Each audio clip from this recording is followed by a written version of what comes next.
ഓരോ സമരവും അതിജീവനത്തിൻ്റെത് കൂടിയാകുന്നത് ഇങ്ങനെയാണ്. ഈ സമയത്ത് വന്നിട്ട് പറയുന്നത് ഈ ടാർപ്പ അഴിച്ചു മാറ്റാൻ നിങ്ങൾക്ക് ഇങ്ങനെ വന്ന് പറയാൻ നിങ്ങൾക്ക് എങ്ങനെ മനസ്സനുവദിച്ചു? നിങ്ങളൊന്നും മനുഷ്യരാണോ? ഫെബ്രുവരി 10-ാം തീയതി മുതൽ കണ്ണുകൾ മനഃപൂർവ്വം പൂട്ടിയവരോടുള്ള ആശമാരുടെ സമരം തുടങ്ങി.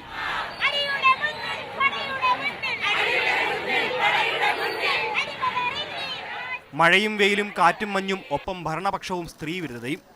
അങ്ങനെ പ്രതിബന്ധങ്ങളുടെ വേലിയേറ്റത്തോടാണ് ഇവർ പൊരുതി നിന്നത്. ഈ തീ പോലത്തെ വെയിൽ, തീ എന്ന് തന്നെ പറയാം. ഇതിലെല്ലാം ഞങ്ങളിപ്പം പൊരുത്തപ്പെട്ട് കഴിയാണ്, വീട് വിട്ട് നിൽക്കുകയാണ്. ഞങ്ങളാ ഈ 62 വയസ്സിൽ ഞങ്ങളെ പിരിച്ചു വിടുമെന്നാണ് പറയണത്. പിരിച്ചു വിടുമ്പോഴത്തേക്കും ഞങ്ങൾ ഇനി എവിടെ പോവാൻ? സമരം പല ഘട്ടങ്ങൾ താണ്ടി.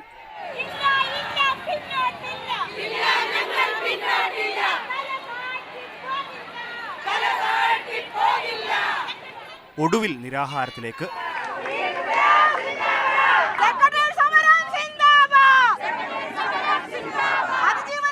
സമരത്തോടുള്ള സർക്കാർ അസഹിഷ്ണുത തീർന്നതുകൊണ്ടല്ല ഇവിടെ ഈ സമരപ്പന്തൽ ഉയർന്നത്. സമരം ജനകീയമായതുകൊണ്ട് മാത്രമാണ്. അതുതന്നെയാണ് ശരി. അല്ലെങ്കിൽ ഈ കട്ടിലുകൾ സമരവേദികളിൽ ഉണ്ടാകുമായിരുന്നില്ല.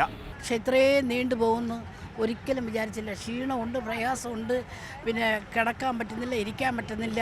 ഭയങ്കര ശാരീരികമായിട്ടുള്ള ഭയങ്കര ബുദ്ധിമുട്ടുകളുണ്ട്. എങ്കിലും ധൈര്യമുണ്ട്, ഈ സമരത്തിൽ ഇരുന്ന് വിജയിച്ചേ പോവുകയുള്ളൂ എന്നുള്ളത്. ഞങ്ങൾ കൂടുതലൊന്നും ആവശ്യപ്പെട്ടില്ല സാറേ. ഞങ്ങൾക്ക് 232 രൂപ കൊണ്ട് ഒന്നും പറ്റും. മുടിമുറിക്കലാണ് സമരത്തിന്റെ അടുത്ത ഘട്ടം.